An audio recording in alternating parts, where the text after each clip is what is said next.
Just want to start this with a basic reminder. Forget to do this periodically, but if you're a member of the channel through the what used to be the join button below the screen, but now is that plus sign next to the subscribe button, you get a free super chat about once a month. That's something YouTube gives people. Please use it if you have it. It's something you pay for, so please use that. Now that having been said, the news about the bishops and money keeps coming in, and it's causing people to look at all sorts of other stories with a new kind of light, a new understanding. See, the bishops have been accused of caring only about money, and everything actually having to do with the salvation of souls apparently comes after money. This accusation isn't exactly new. In fact, if you've ever sat on a parish council in the Novus Ordo, you'll be left with a very real feeling that money is the most important thing the parish is involved with. And yes, it's important. Money, the financial treasures of the church, keeping the lights running and running these ministries, it is important. But it's not more important than the salvation of souls. And that's the feeling people are being left with. And this is also holds true also for the equivalent meeting of the chanceries. Excuse me. Lately, this accusation has come back, though, in light of Cardinal Timothy Dolan and the U.S. Conference of Catholic Bishops, more broadly, going after the statements of Vice President J.D. Vance, who is a practicing Catholic. You'll remember here that Dolan and the other bishops were accused by the vice president in a television interview just a few days ago that the U.S. bishops were essentially tackling the migration issue for money and not really caring about what happens to the people they're working with on that issue, one way or the other, or the effect that their efforts have had on the country, and that they certainly don't care one way or the other about what the general public thinks about this. These accusations came in light of tax documents and other federal records showing that Catholic Charities and the U.S. Conference of Catholic Bishops have taken billions upon billions of dollars for that issue over the past several years, about 15 or 16 years. Dolan, in responding to those accusations, ditched his nice grandpa act that he usually has and leveled harsh criticism at the vice president and those who think like him, saying that no one in the church is making money off that issue. And for the sake of the argument, let's take Cardinal Dolan at face value. See, today's news story lets us look at the question from a different angle because for the past 20 years, the church in America, as well as in other Western countries, has faced a rather large problem. Dioceses have gone bankrupt left and right. It's happened in very large numbers. In the United States, there are presently 196 dioceses if we count religious districts into this. So I'm going to show you some data here. This is rather startling, and it sets the stage for our main story of the day. So this comes from Penn State Law. Yeah, they have a whole page for studies with raw data. If you ever want me to go deeper into this number, let me know. But it tells you about all the dioceses that have gone bankrupt, and you're just seeing lots of them. There are 196 dioceses here, and as of December 20th of last year, so this is current data, 40 U.S. Catholic religious organizations have sought bankruptcy protection in Chapter 11. 25 cases have concluded, 15 cases are pending. So that's 1 in 5, okay? 1 in 5. And the explosion of this all came in light of the explosion of McCarrick-type accusations against priests, and more importantly, even though I'm downplaying the evil deeds those priests did, what made it especially evil was the response of the bishops, which was often to hide these men, to move them around from one parish to another, from one side of their diocese to another, or worse, from one diocese to another diocese halfway across the country, and in some cases, to move them from one country to another. That happened a lot. To be clear, Cardinal Dolan's New York City's diocese hasn't exactly declared bankruptcy, but it has closed countless ministries and sold properties over the years to cover the McCarrick-related lawsuits and settlements and all the rest of it. But this issue is driving bishops to take some extreme action, to put it mildly, which brings us to the main story of the day. You see, the Archbishop of New Orleans is going after a food bank to deal with the bankruptcy of his diocese. Yes, a food bank. An archbishop is undermining the ability of maybe the one kind of church ministry that no one has a real problem with doing its job, which is to do as Jesus Christ commanded us: feed the hungry and clothe the naked. Nice job, Bishop. This is a story that I honestly didn't believe when I first saw it, but, well, You will not be surprised to learn that this has been covered broadly by the secular media. And why wouldn't it be covered by the secular media? The secular media loves these kinds of stories. So we go here for our story to fox8live.com with the headline, Food Bank Leaders Dismissed After Refusal to Fund Archdiocese McCarrick Problem Bankruptcy Claims. Now they've got a news video here. We're not going to go to it. Instead, they have the entire press release from the food bank on this that they published in full. We're just going to go over it because it's very straightforward and to the point. It really does show this love of money and what the effect it's having on the church.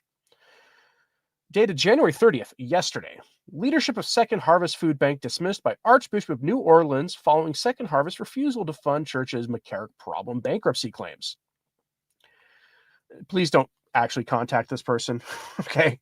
It's a public release, so it's not doxing or anything, but please don't bother them unless you have a really good reason to. Here's the official statement from the food bank. Earlier today, numerous members of the board of directors of the Second Harvest Food Bank of South Louisiana and its longtime president and CEO were abruptly terminated by the Archdiocese of New Orleans. The dismissals follow months of increasingly aggressive pressure placed on Second Harvest to contribute as much as $16 million towards helping resolve victim claims related to the church's McCarrick-related bankruptcy. Throughout the Archdiocese's numerous attempts to pressure Second Harvest into contributing to the bankruptcy fund, the nonprofit's board and CEO, Natalie Jaro, resolutely refused to reallocate donor funds that are solely intended to help alleviate hunger and food insecurity in South Louisiana.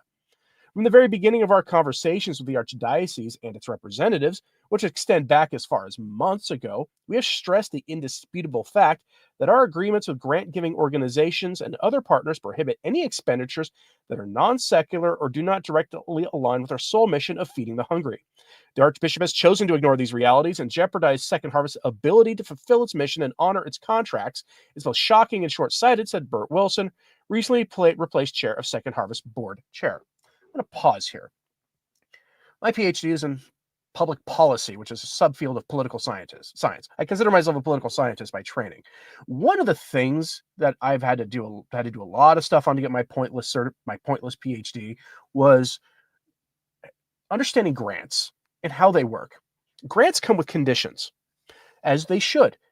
An organization is not going to give money to a nonprofit to fulfill some program and then they go and use it for something else, right? The money this organization received was to feed people who need food and to give the clothes to people who need food, to help the poorest people in South Louisiana. And if they don't do that, they could lose their grants. They'll have to repay the money they've given back, depending on the conditions of the grant, or at the very least, they'll probably not be awarded the same grant when the grant expires. What the bishop is doing here threatens the very existence of this food bank. What this bishop is doing threatens the ability of the poorest people of South Louisiana to get food. This is what happens with the Ted McCarrick problem. 20 years later, they're still dealing with this, and there's no end in sight of it. Let's continue. Wilson notes that in particular, Second Harvest contract with its primary partner, Feeding America, one of the biggest of these kinds of nonprofits, expressly prohibits such outside expenditures and that, quote, failing to adhere to the letter and spirit of the contract will effectively shutter operations and leave more than 400,000 South Louisiana residents at risk. Additionally, according to Wilson, Second Harvest closely abides by the Association of Fundraising Professionals Donor Bill of Rights, which stipulates that donors be assured that their gifts will be used for the purposes for which they were given. I wish by the way, the bishops would actually have the church sign on to this.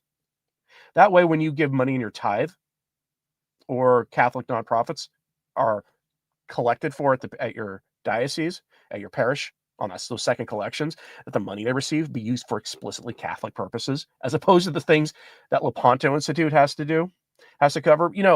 If the bishops made sure that money collected for these nonprofits went to faith-related operations, things that don't conflict with the faith, Lepanto Institute would have to close its doors. They'd have nothing to do, or they'd have to completely change what they do. And I don't want to put Michael Hitchborn out of business, but I'm sure he'd like to live in a world where the church doesn't have to have a watchdog over it, making sure that it's actually doing what it's supposed to do.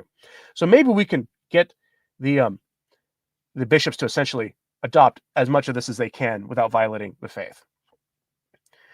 The Archbishop's actions are rooted in his role as Second Harvest corporate partner and the fact that the nonprofit is one of many apostolates of the Church. However, while the Archdiocese seeks to equate Second Harvest with other apostolates, the nonprofit contends that the Archdiocese is intentionally misinterpreting that relationship in the interest of accessing Second Harvest funds. The fact that the Archbishop is our corporate member does not in any way legally equate Second Harvest with other apostolates. Uniquely, our mission is 100% secular and is in no way tied to the operations or policies of the Church. Wilson notes that Second Harvest's position in this matter was earlier validated by the courts. J. Rowe's termination ends her 19-year leadership of Second Harvest, which serves to address food insecurity in 23 Louisiana parishes, only 8 of which are included in the jurisdiction of the Archdiocese of New Orleans. Now, for those of you outside of New Orleans who've never been to New Orleans or aren't familiar with Louisiana, what we call counties in the rest of the country, they call parishes. So when they're talking parishes here, they actually mean counties. So food insecurity in 23 Louisiana counties, only 8 of which are included in the jurisdiction of the Archdiocese of New Orleans. So some of those, only 8 of those counties are part of that archdiocese. Under J. Rowe's leadership, Second Harvest has grown to be one of the most impactful and well-recognized food distribution operations in the country. The impacts of Second Harvest's work in collaboration with food pantries and meal programs are evident through its distribution of over 38 million meals to approximately 284,000 people in a 12-month period ending June 2024. They feed a lot of people. There are a lot of people who rely on them, and the bishop does not care. What you're seeing here is that to pay for the past sins of probably even past bishops who are not really related to this issue, who aren't even around anymore, their decisions, that's what's causing this. That's what they're doing. That they're paying for this still 20 years after the stuff broke in the media. Even though for like at least 10 years, Catholics and the broader culture heard about this stuff. It's just that it didn't become a media sensation until 20 years ago. Chesterton just says the money meant to help the poor is instead being used to protect the guilty. What a disgraceful abuse of power. Well, that's what the bishop's trying to do. He's trying to settle all these cases, right? And unfortunately, as Margaret here says, the food banks are facing devastation. They are. They will go out of business if he gets his way, because they will have violated the agreements they have made with some of their outside funders, their grant givers. And what happens when that happens? They can't get grants anymore. It means a whole bunch of people lose their jobs, and a whole bunch of people can't get fed anymore. They'll have to find food from other sources. That's what this is about. And they do not care. So another local news outlet has got this, picked up on this, because the secular media is, of course, having a field day with this. So again, thanks very much, Bishop, for this. We go here to, is this the same one? No, it's not. So, Second Harvest brass fired by Archbishop after refusing to pay for McCarrick's settlement, chair says. This is from NOLA.com. Yeah, I had to archive it, but this is what they had to say. Archbishop Gregory Amond on Thursday fired the longtime CEO of Second Harvest Food Bank of Greater New Orleans and Academia and 3 members of the nonprofit organization's board of directors in a dispute that appears tied to the church's efforts to settle its long-running bankruptcy case. The Archdiocese gave no reason in a prepared statement for its decision to remove Natalie J. Rowe from her 19-year post at the helm of the organization, which provides food to 400,000 needy residents in 23 parishes across the state, and to replace her temporarily with the Archdiocese's chief financial officer. Meaning this is not just firing them, this is taking over the organization. And they're not even hiding it. It's the chief financial officer of the diocese they're doing this with, which will then make it so he can simply use his authority to transfer money from the diocese to the diocese. The statement also failed to mention that Amond also removed Chairman Bert Wilson, Vice Chairman Kristen Albertson, and past Chair Nick Carl from their positions on the board. Nonprofits have boards of directors, or they have boards that guide them and make sure that they're not doing things they're not supposed to be doing. If you clean out the board and replace it with your own people, you can have an organization do anything you want it to do within the law.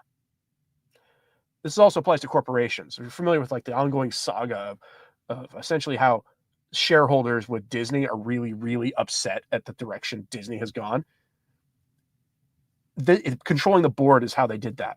And until the board is cleared out, which who knows when that's going to happen, that company will not be fixed. And the same goes for nonprofits, right? So the bishop here cleaned out the board. replaced it with his own people. The agency will be bringing in a new leader with a refreshed vision to build us on a strong foundation and strengthen the spiritual dimension of Second Harvest as it continues its focus on feeding the poor and hungry, the statement said. Right. Good luck with that. That's the bishop doing that stuff. It is, frankly, a looting operation. And this brings me back to Cardinal Dolan. You see, in New York City, the Cardinal Archbishop is shutting down various ministries to pay for the misdeeds of the priests in that diocese who should never have been admitted to the priesthood in the first place. Men cut from the cloth of James Martin, or worse, Ted McCarrick. And that was always going to be a recipe for disaster. And now the Catholics in New York and around the entire West, really, are paying for the diabolical dividends of those decisions that we keep reaping, especially since even the Vatican now is being permissive, as I reported a month ago, of men with James Martin inclinations now being admitted to the priesthood. And when people exploded over that, because people know, you let James Martin types into the priesthood, you're going to get McCarrick problems. People know that that's the problem. The Vatican tried to backtrack, but it was in black and white in their policy, that they were now making that issue one just of many to consider, as opposed to just an immediate no. But in New York, you get stories like this one from this past November. Because you see, New York never has actually filed bankruptcy, because they're trying to avoid it. This comes from November, about 3 weeks after the election. With the headline, New York Archdiocese announces staff cuts, ministry, and restructuring. They have shut down a lot of ministries to pay for these misdeeds. Go to the article. However, cultural ministries would appear to be included in the restructuring, with the Cardinal stating that priest chaplains for the Archdiocese's various ethnic and cultural communities, including the, quote, different African, Asian, Hispanic, and Latino communities, will be, quote, responsible for organizing special masses and celebrations and responding to each community's unique pastoral needs. The restructuring has resulted in regrettable layoffs for some workers at the Archdiocese's main building, which has been sold. Yeah, they sold the Archdiocese's main office and elsewhere around the Archdiocese, he said. Admitting that such decisions are never easy, Cardinal Dolan said that the cuts in decision-making were necessitated by the current financial crunch the Archdiocese faces and the upcoming move to our new offices in 2025. While the Cardinal did not say how many staff members had been let go, media reports indicate that 18 staffers, or 4% of the Archdiocesan administration, had been released. He said that some reduction in administrative staff had already been achieved primarily through attrition, with open positions assessed to see if they can be absorbed by others before deciding whether or not to hire a replacement. As part of the restructuring, parishes will be able to apply for ministry grants funded by a good portion of the money saved through the cuts, said Cardinal Dolan, describing the process, the details of which are still being worked out as more effective and efficient use of our resources. Now, he says it's a one-time event, but until they get this thing in hand, this is not going to be a one-time event. Trying to reassure people. It's sort of like New York has done this, Chicago has done this most notoriously, as other places for the last 40 years. They started doing what they call parish clusters, right? They will close historic parishes down and move the laity into new parishes. And then as the vocations crisis got worse, what did they do then? They took your priests and said, well, you are now the priest of a cluster of parishes. And so on a Sunday, on a Saturday night and a Sunday, you will be expected to offer like 9 masses. I've seen this. In New Jersey, I was visiting a friend about a decade ago. In New Jersey, and we went to Mass on Sunday, and their priest had to say Mass at 5 parishes that morning. How available do you think how available do you think that priest was for confession? You think through these things. And this is all part and parcel of the same problem. And it brings me to this. You see, the bishops are using Catholic Charities now to put pressure on the Trump administration to restore their funding. Because of course they are. The NGOs all face extinction if this money doesn't come back. And remember, the dioceses have either gone bankrupt multiple times or are desperately trying to avoid bankruptcy because they have such debt. So when Cardinal Dolan tells you that, no, we don't make any money off of what we're doing here, strictly speaking, he's not lying. They're just so in debt that they're not making money on anything they're doing. So they're looking for every source of revenue to try to pay for the McCarrick problem. So we go to Catholic News Agency. Headline, Catholic Charities urges Trump administration to rethink freeze on NGO funding. Sure, of course they are. They are all of these organizations are fundamentally secular leftist organizations, and they all get their lifeblood of funding from taxpayers. You cut their funding, and their negative effect on subverting society goes away really quickly. Remember what I told you a couple days ago, that there are have been meetings of NGO heads in various organizations meeting with each other via Zoom, talking about how they're developing emergency 30, 60, and 90-day programs, and candidly, most of them won't make it past 30 days because 99% or better of their funding comes from the state. Catholic Charities will probably survive because of collections. To what extent, we don't know. And the bishops are generally aligned with all of this for what should be obvious reasons at this point. They may make no profit off any of this, but the funding they do get, these NGOs like Catholic Charities and others similar ones like them, can take the edge off those lawsuits they're settling because they get a cut of it. There's a cut that goes to the diocese. And they're so desperately trying to fend off the misdeeds of things that happened 20 years ago that when you put it in that context and you ask, why in 2009 did suddenly the records show that the bishops were tackling this issue and taking contracts from the government? It's because of the lawsuits. That's the perfect fertile ground for this, on top of them being ideologically on the same page with them. Here are the details. The president of Catholic Charities USA has urged the Trump administration to rethink its pause on federal funding for executive departments, noting the millions of Americans who rely on this life-giving support.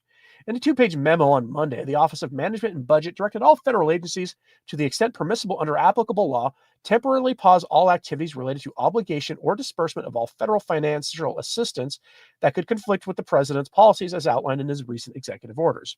The memo specified the funding for programs including but not limited to financial assistance for foreign aid, non-government organizations, inclusive ones, as well as the ideology of the flesh and the Green New Deal would be paused.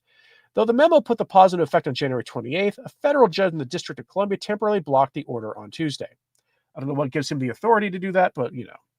In response to news of the freeze on federal grants, Catholic Charities USA President and CEO Carrie Alice Robinson released a statement calling attention to the work the organization for those in need. For more than a century, the Catholic Charities Network has worked with the government to care for poor and vulnerable people in every community in the U.S., and we continue to be eager to work with government to care for our neighbors in need, Robinson said. We strongly urge the administration to rethink this decision. Robinson pointed out to the effect that a federal freeze could have on those who rely on Catholic charities. The millions of Americans who rely on this life-giving support will suffer due to the unprecedented effort to freeze federal aid supporting these programs. The people who lose access to care are our neighbors and family members. They live in every corner of the country and represent all races, religions, and political affiliations. End quote. All right, look, they're not really fooling anybody, though. My live chat the other day and my comment section were filled with people saying, my family was in a place of desperate need at one point. On paper, we qualified for assistance, and we applied to get help from Catholic Charities and were ignored. Because that's not what they do anymore. They are a one-trick pony at this point, dealing with the movement of people. That's what they do. That's why it was $2.9 billion since 2021 that they received. 5.2 since 2009. And put in the context of bankruptcies and lawsuits, it all makes more sense. We are paying for the misdeeds of men in the past. That's what this is all about. Someone tell you who the bishop is. It's the Cardinal Archbishop of New Orleans, Amond, I think. All right, folks, if there's any thoughts on this, get them in the live chat, get them in, or in the comments, please. And it says she heard that some judge temporarily blocked the funding. Yeah, he did, but under what authority? This is all executive branch stuff. This is what they're dealing with, and they're desperate to try to get the money back. So, do they make a profit? Probably not, but because they're deeply in the red. Again, 1 in 5 dioceses in the United States have or will be bankrupt in the last 20 years. Who knows how many more in the future? And the ones that aren't are like the biggest ones because they're managing to liquidate a lot of church property. Again, people say, "Oh, the Catholic Church has all this property." Not as much as you might think anymore. Yeah, a lot of people, for some reason, in their final will and testament, they go, "Here, you church, you can have this golf course I own," or whatever. Why would you do that at this point? Okay, under normal circumstances, understandable why you would tie that kind of thing to the church, but instead, you might be better off willing it and bequeathing it to a church ministry directly. give it to a seminarian fund or something that the bishops have a harder time touching. But even then, as you see, some of these guys have no problem shutting down a food bank to help pay for their past misdeeds. Is the performance of a bishop assessed by his earthly boss on financial targets? If you mean it as judgment, I would sincerely doubt it. Although I'm sure being a good guardian of church treasure is something that, they do have to answer for at their judgment. But this kind of thing, taking food out of the mouths of the desperately poor to cover allowing McCarrick and James Martin types into the priesthood and the natural course of events playing out, I don't think so. That does remind me. Tomorrow is the first Saturday. If you haven't started keeping the 5 First Saturdays devotion, this would be a really good time to do so, to do reparation for the various sins outlined in the against Our Lady's Immaculate Heart and all the rest. I've covered this numerous times in a few videos. I haven't made one of those in a long time. I should probably do so. But 5 First Saturdays devotion starts anytime, any first Saturday of the month. You just keep 5 consecutive First Saturdays. You go to confession. You receive the Eucharist validly. You can do it within like 7 days or something of the first Saturday. But you go to the Mass on first Saturday and you pray for some specific intentions. Do so if you haven't. This is a great time to start. I always find, depending on what part of the country you live in, winter is kind of a dicey time to start, just because you start running into like storm season and things that might inevitably will keep you from going, because a lot of people will find that, first Saturdays suddenly get very, very busy for them, because it seems like external, maybe demonic forces trying to keep you from going to Mass on those days. It should give you food for thought. So if you're going to do it, make sure to plan ahead and to take extra steps to make sure you can go to those Masses and keep it. Because if you miss one, you got to start over. But if you keep the 5 First Saturdays devotion and you complete it once, you've done your part to be a better Catholic in the spiritual crisis that we're in. All right, folks. Thanks very much for tuning in today. And as always, pray for the church. I'm Anthony Stine. Ave Maria.